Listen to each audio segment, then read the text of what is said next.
dementia. Okay, so I got you. I went through it. I was a caregiver for my grandmother with dementia, so I know all about it. Once I changed these few things, my life got a lot easier to deal with the tough journey. You can't get over the fact that the journey is going to be tough, but if you implement these systems that I'm about to tell you, then you will be fine, okay? Also, I'm on the way to kickboxing, so that's why I do have my hand wrapped.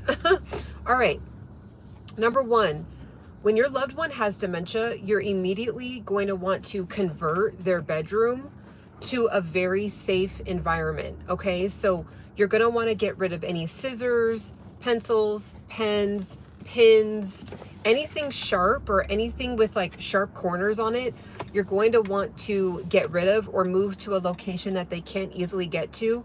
Now, here's the thing, depending on where your loved one is at in their journey, they might be questioning you, like, why are you moving my things around, or, you know, things like that.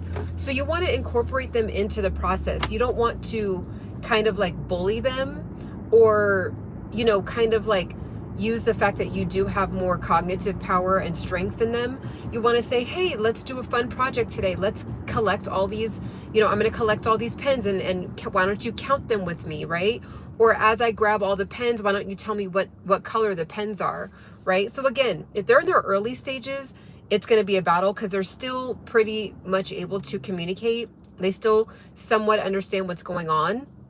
But for the most part, just turn it into some kind of interactive activity when you are starting to purge things out of their bedroom, out of their kitchen, out of the bathroom. Like, you're going to want to get rid of anything that you can, that is perceived to be of potential harm or danger. You're going to want to get rid of them. Okay.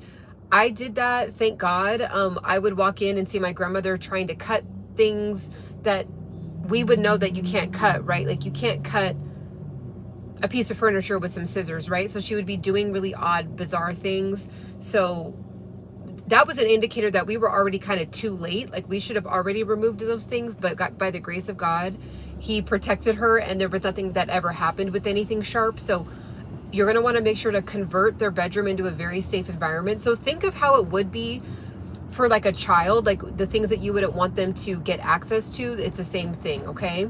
The second thing that you want to do is you want to have, if you are caring for them with incontinence concerns and issues, you want to have those things easily accessible, okay? So always make sure that you're stocked up on diapers, on bed pads, on towels, on different wipes. What we also used for my grandmother, because there was a certain level where she wasn't able to get in the shower anymore, which, by the way, there's something about the water that really, really affects them. So if your loved one starts to not want to get in the shower, then don't force them to shower. Like, something about the water touching their skin, it literally, like, the way my grandma would react would be like as if we were like lighting her on fire or something. Like, that's how much she'd be screaming. So then we're like, okay, something is just off with it. And again, we didn't know. So that's why I'm telling you this. Like, we didn't know that was gonna happen to her skin as far as being really, really sensitive to water. So we ended up finding out that we needed to get this dry shampoo, like this dry bath shampoo that you literally just rub it on their body and you don't need any water at all. And you just like, you just type in waterless body wash or dry body wash, something like that, and it'll come right up on Amazon. And also too, I do have an Amazon store about that, so you can check that down in the description. But if you just type it in also on Google, it'll pop right up.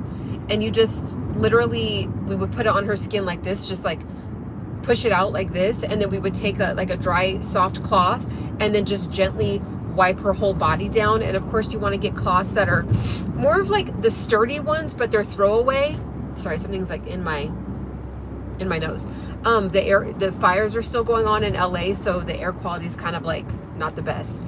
Okay, so you're gonna want to get dry shampoo, dry conditioner, dry body wash.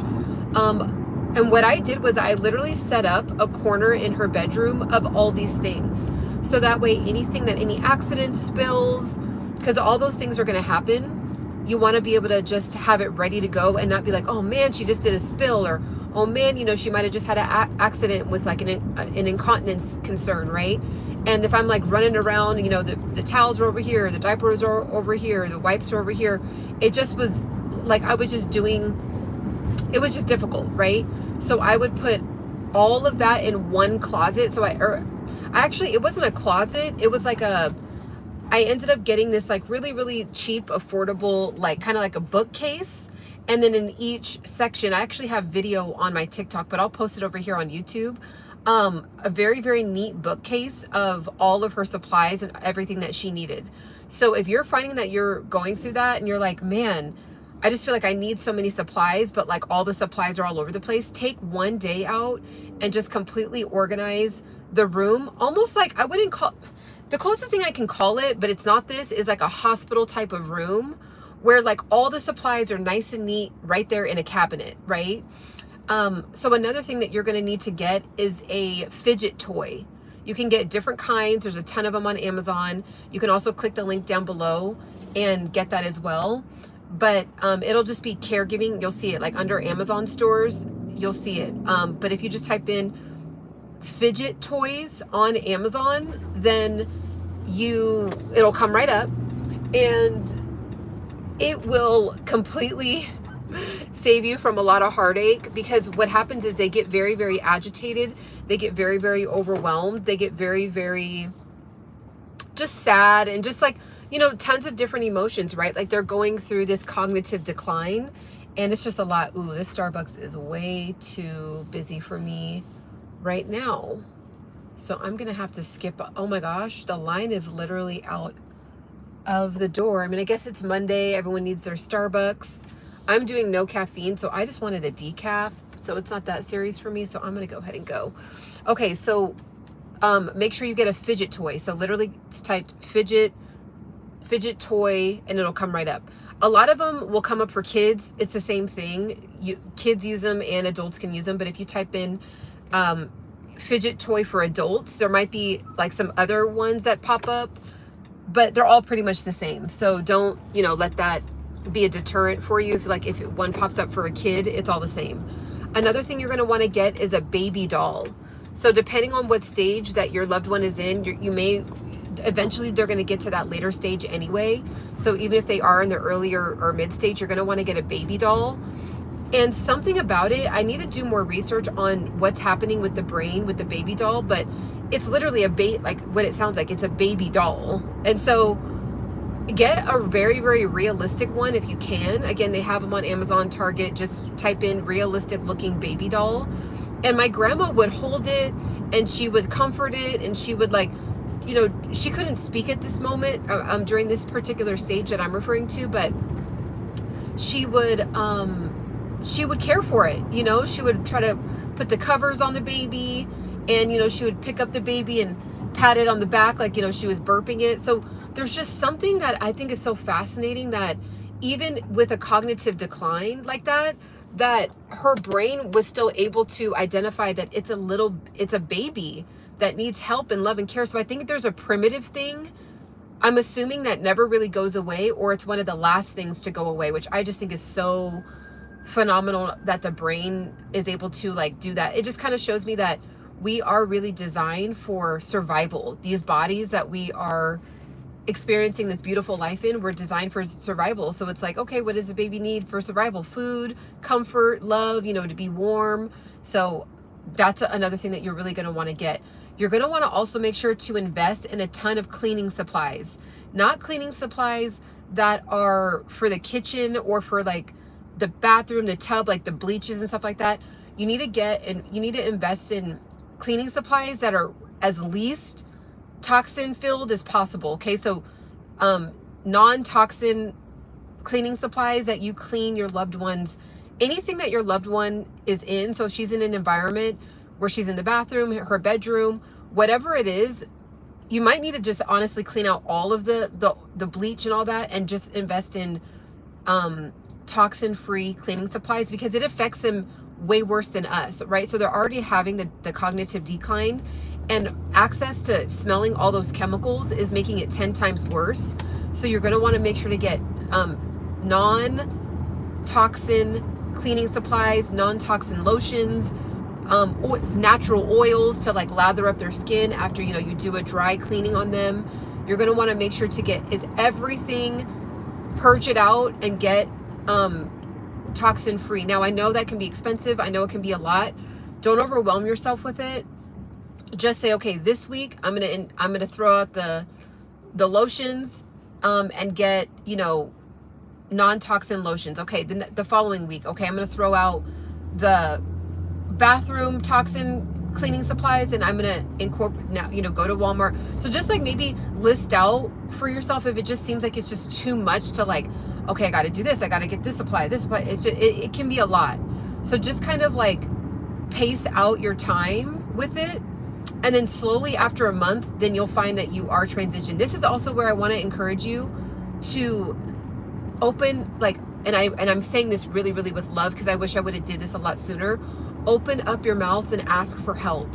Okay, so if there's a loved one or a family member or a neighbor where you're like, man, you know, I would think that you'd want to help more. You've known, you know, our parent or our grandparent just as long as I have, but you're not helping. That's what they can help in, okay? So they can say, hey, look, like, I know you're across state or you live out of state. I'm caring for the loved one in person. It would really help me out if you invested in all cleaning supplies, diapers, wipes, dry shampoo, and that would be your contribution to this journey, okay? A lot of times, a lot of caregivers feel like they're alone. They feel very overwhelmed.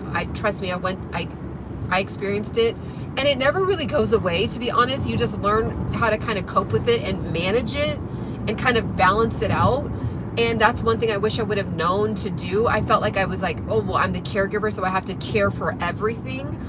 But if you're the caregiver where you're the one in person caring for them, then other family members, other neighborhood friends, other people a part of their life can contribute in that way. And trust me, it will take a lot off of your shoulders, a lot off of your plate, with feeling like you have to have everything checked off the list and wash them and feed them and do their hair and brush their teeth. And it's too much for one human being. It's too much for two human beings, right? So definitely make sure that you do that, okay? Another thing that you're going to want to do to make your life a lot easier when it comes to caregiving is incorporate at least some time throughout the week, at least an hour or two, where you ask for some kind of help to get a break for an hour. Again, I know I'm speaking to kind of a broad audience, so everyone's going to have an individual process with this. But if you're somebody like me, it was 100% me for 10 hours, and then it was 100% my mom for 10 hours, right? So I didn't have anyone to like relieve me for a break, or like be able to leave the house for a break. I didn't have any of that, especially during the medium to last stages. Like, it was understood. We actually kind of like learned the hard way, because a lot of times, like, you think you can leave people alone with dementia, like in the middle stages, but you kind of can't. And I know that that's not going to be easy for someone to hear when you don't have the resources, but when someone's in the middle stages, they're liable to do anything. They could walk out of the door, get lost. Like, it's a lot. That's why if you also do need to explore putting your loved one in a home, there's no judgment there. Just make sure that your loved one is being put in the best hands, the best care humanly possible, and someone is checking in and visiting them every single day. So I'll do a whole nother video on that. I actually do have other videos on that. So if you want to go further down my page, in the live section, I do talk about that journey. But if you can, if it's a family member nearby, or you know, someone that really, really has said, hey, I want to help, let me know how it can help, take them up on their offer and say, look, can you watch the loved one for 45 minutes so I can go out and grab some lunch, just to be able to get some sunlight, and be able to just kind of like decompress for a second, because it can be a lot. And you'd be shocked with how much, like, just being able to step away for 15 minutes, 30 minutes, 20 minutes can kind of just like let your nervous system calm down for a second. Especially when moments get very, very tough, it gets very, very overwhelming. They're agitated. They might be trying to fight you.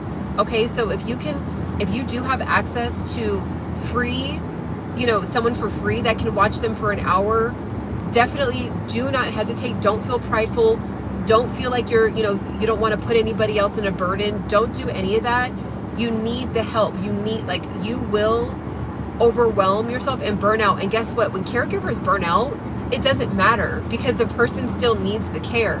So it's not like, oh, I'm burnt out, I'm going to quit my job, right? It doesn't work like that with your loved one. If you're, especially if you're loving them at the level of how I would assume that you're loving them, right? Like you want them to be as safe and protected as possible. So just the reality of it is that you will get burnt out, and you want to try to keep that, you want to keep it at bay as much as you can, or not have to work while you're burning out. Like it's just the worst feeling. Like when you literally, there's no other options and you're burnt out, you're at your max, like you're maxed out, you're done, you're tapped out. But like your loved one still needs to eat. Like your loved one still needs to take a shower. Your loved one still needs their teeth brushed, right? So any 30 minutes here, 20 minutes here, 15 minutes here, any help that you can get access to it. Also, you're going to want to get with a respite program if you can afford it. Again, that's another thing that your loved ones from afar, like your family, your siblings, your cousins, your uncles, that are saying, hey, you know, I know you're taking care of mom, I know you're taking care of dad, I know you're taking care of grandpa or grandma, but like I'm not able to be there because I live out of state or I live out of the city. Okay, that's fine. Can you actually pay for respite care for me then? Right? So basically what respite care is, it's caregivers that are able to come out and relieve you for like 4 hours, 5 hours, like big chunks of time. So, and they're trained people that can do this. So you're going to want to get with a respite program just to be able to watch them and take care of them. And you're going to have to be okay with trusting the person to watch your loved one for 4 hours. I know that can be scary, but it's kind of like you have to gauge what's overall most important. And if you want your loved one to get the best care from you, you're going to have to take a break. It just is what it is. Because guess what? When you're stretched too thin, you will start to lack on your level of care, right? When you're stretched too thin, you're not going to be cleaning them as well as you would if you had more energy. You're not going to be brushing their teeth or doing the dry brushing on their skin as much as you would if you had more energy for yourself. If you feel like, you know, you can't, you're breaking down, right? Like you're not eating, your well-being is going down. So because your well-being is going down, you can't care for your loved one at the level of care that they needed. So you're going to want to make sure to do this. Also, make sure to like the video. If you haven't already, make sure to like the video so that I know that you're resonating with what I'm talking about. Also, share my page with anyone that can benefit from this page. Any questions that you guys have, make sure to ask them in the comments. I read all the comments, so I'm happy, like beyond happy, to do videos about any concerns, anything that you guys need. So definitely make sure to get down in the comments and ask me any questions, okay? So another thing that you're going to want to do is also subscribe, of course. Another thing that you're going to want to do when it comes to this is make sure to have a protected hairstyle. So unfortunately, I felt so bad for my grandma when we had to do this. My heart just, I begged my mom, actually. I was like, Mom, do we have to do that like right now? And she's like, yeah, we do. So my grandmother always had this, like, her hair was always like right below shoulder length, and she would like get a relaxer on it. So it was like this curly, you know, hair or whatever, right? And so that was her thing, right? And as she got older, of course, it was just becoming like too much to like care for her and also do all these hairstyles.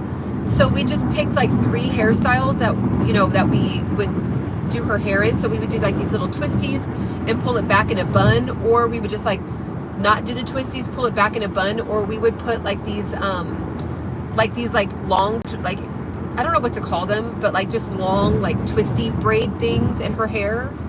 And that, you know, we would pull it back and do it in a nice style. But then even that got to be overwhelming because, again, she just needed so much care in other areas, like with oral care, eye care, you know, other body care, right? So we had to cut her hair off. And I just felt so, I like was in tears. Like, I just was like, no, like, but it was a step that we had to do because we had to try to eliminate as many steps as possible. And it wasn't like, you know, my mom cut it to a really, really cute little short haircut, right? Like, she just had like a cute little, it was cute. And then what we did was, you know, she had like her little curls or whatever. So it was nice and kempt looking. And then we got these like headbands with like bows on it, or different color headbands or different color scarves.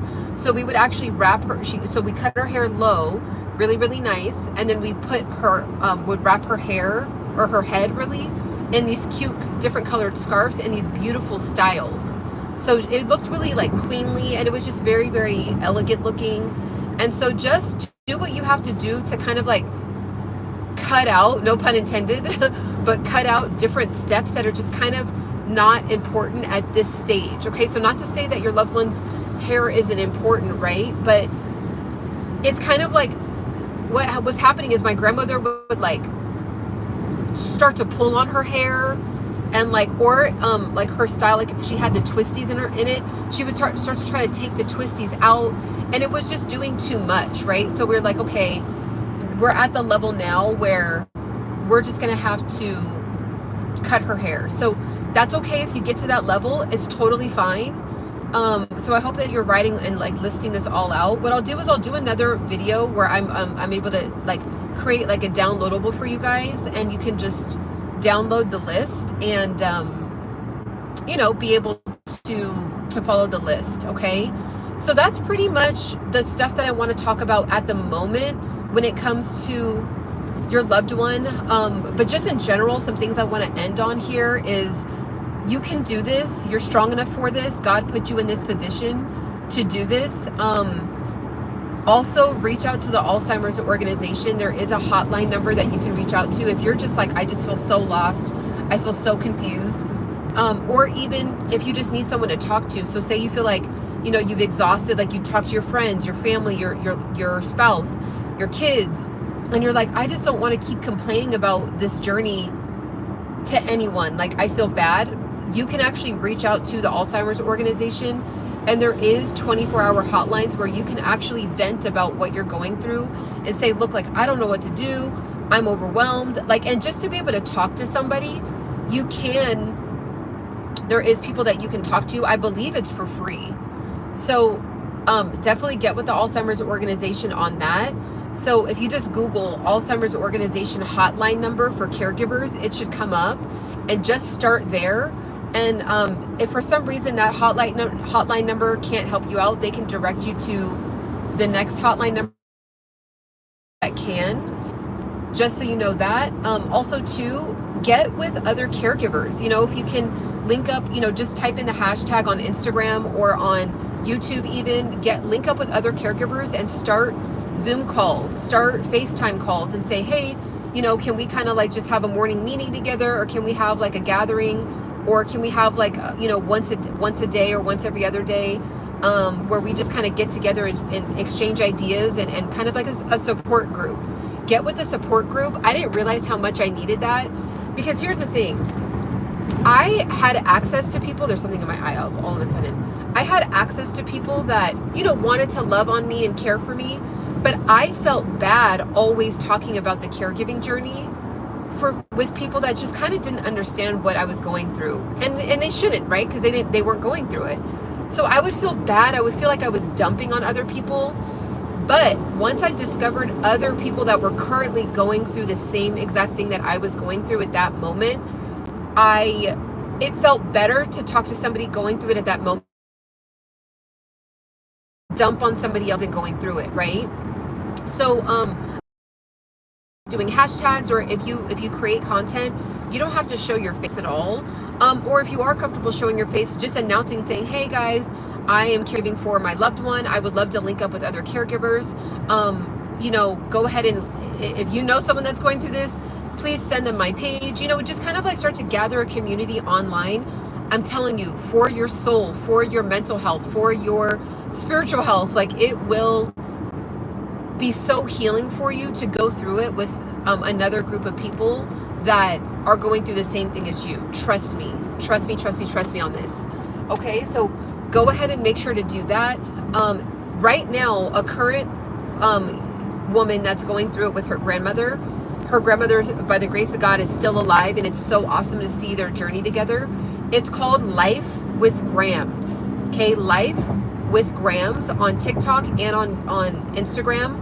She's been a caregiver for like probably 8 or 9 years now, completely full time, and she's currently going through the journey. So if you want to see someone else going through the journey with you, and I love her journey because she's raw, she's uncut, she's very, very blunt. She's going to show you what's going on. She's not scared to kind of show the real. And I know that there's kind of like this, like, well, you shouldn't be exposing your loved one. Here's the thing. Like, I don't know what the secrecy is around this journey. This is what it looks like. It's not a pretty journey. And the grandmother is complicit. You can tell that she enjoys being on camera. You can tell that there's no elder abuse with her being on camera. So that's a very slippery slope there. So I do want to put a disclaimer. Like, if you don't like the raw and uncut, or you feel like when people are showing their loved one on camera that they're exposing them to some degree, then it's probably not going to be for you, because she shows it all. She shows it all. Not like, of course, like the incontinent stuff, but I mean, you know, if you go to her page, you'll see what I'm talking about. But what I love about it is that people need to see the real. This is what's really happening. And it's not like widely known what the dementia journey looks like and what it entails. And I think the more we expose what's going on, then we can actually get the right care in place, so that way caregivers aren't burning out left and right, or even better, people aren't getting dementia at all, or you can push the journey of the dementia journey, push it way out into the future, right? Like, people shouldn't be getting dementia in their 50s and their 60s and their 70s. Like, that shouldn't be happening, but it is. So the more we expose, okay, this is what's going on. If you need to see the raw and uncut, if you don't want to get dementia in your 70s, you're going to need to make some lifestyle changes right now, so that way you can keep your cognitive health super strong well into your 90s. Okay?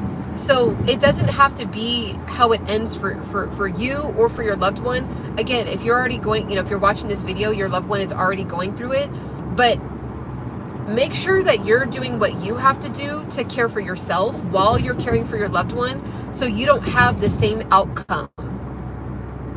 All right. So I talk about that a lot in my other videos. It's super important. It's not a joke. It's not a game. We're supposed to, at that stage in life, you guys, we're supposed to be enjoying the fruits of our labor, right? 50s, 50s, you're still kind of going through it, but 60s, 70s, 80s, like, you're supposed to be loving on your grandchildren. If you don't have grandchildren, loving on the young people in your life, loving on your family members, traveling, being able to hike and see beautiful sights and eat amazing food. And you're supposed to live that life part of life very richly, not sitting in a rocking chair at 65, like not having to be in a wheelchair at 65, like, or having cognitive issues at 65 and up. Like, that should not be the reality. Now, I'm not saying you still can't live a fruitful life while you have a condition, but let's just be honest. If you see what people are going through, nobody wants to deal with dementia while also trying to live a balanced life. I mean, are you really living a balanced life when you don't remember your loved ones' names, when you can't walk, when you can't speak anymore, when you don't even know what you're looking at? Like, you're looking at something and you're like, I don't even know. Like, my grandmother would just be blank. Like, I don't even know what this is. A movie, she doesn't understand the concept of what's going on in the movie. You know what I'm saying? Like, our brains are such precious gifts. The cognition of our brains, the ability to understand and learn and retain information is such a gift that we take for granted every second of the day. And so I just want to say, like, please make sure you are taking care of your health. Make sure you are caring for yourself. Make sure you are not running yourself to burnout. Unfortunately, what they have discovered is that people that care for their loved one that has dementia is more likely to get dementia themselves, because you drop taking care of yourself, and then it brings on the vulnerability of, actually, I want to see is there a Starbucks around here? I'm actually gonna try to see if I can find a Starbucks. But yeah, so definitely make sure to like, make sure to subscribe, tap in with this information, send it to anybody that can help, you know, where it can make their life easier. I am on a mission to get everybody on the globe, on the planet, exposed to the realities of dementia. Okay, every human being, all 8 billion people, I want them to understand what dementia is. So we are doing what, you know, setting systems in place, doing what we have to do to either eradicate it or push it way far back, right? So definitely make sure to like, make sure to subscribe, and catch you on the next one. Bye.